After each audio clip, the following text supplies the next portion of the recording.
வணக்கம். City man Tamil செய்தி பத்திரிகை யூடியூப் சேனலின் செய்திகள். திருவெற்றியூர் ஸ்ரீ ஹரிஹர புத்திர சேவா சங்கம் சார்பாக 7ஆம் ஆண்டு ஐயப்பன் திருவிளக்கு வீதி உலா மற்றும் சிறப்பு பூஜை. திருவெற்றியூர் அண்ணாமலை நகர் ரயில்வே கேட் அருகில் ராஜீவ்காந்தி நகரில் அமைந்துள்ள அருள்மிகு ஸ்ரீ வலம்புரி விநாயகர் ஆலயம் முன்பு ஸ்ரீ ஹரிஹர புத்திர சேவா சங்கம் சார்பாக 7ஆம் ஆண்டு ஐயப்பன் திருவிளக்கு பூஜை மற்றும் திருவீதி உலா 19/12/2025 மாலை நடைபெற்றது.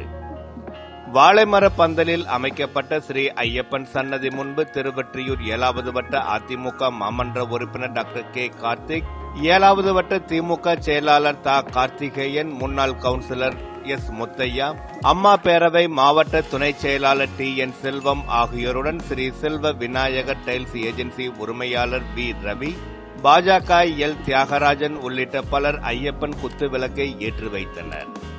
ஊர்வலத்தில் கேரளா தருவக்கோணம் கோபி மகன்கள், தருவக்கோணம் சகோதரர்களின் பஞ்ச வாத்தியம், தாயம்பாக விளக்கு உடுக்குப்பாட்டு மற்றும் தவில் வித்வான் டி ஆர் லோகநாதன் குழுவினரின் மங்கள வாத்திய இசை, திருச்சி ரஞ்சித் பறை இசை கலை குழுவினரின் பறை இசை உள்ளிட்டவை நடைபெற்றது.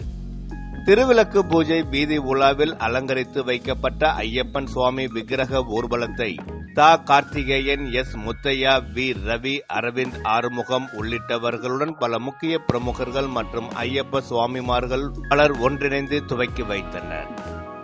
ஐயப்பன் திருவிளக்கு வீதி உலா ராஜீவ்காந்தி நகர், கிளாஸ் ஃபேக்டரி சாலை, பாலகிருஷ்ணன் நகர், அண்ணாமலை நகர் உள்ளிட்ட பகுதிகளை வலம் வந்தனர். தொடர்ந்து ஸ்ரீ ஐயப்பனுக்கு மலர் பூஜை, பஜனை பாடல்கள் மற்றும் மகா தூப தீப ஆராதனை நடைபெற்றது.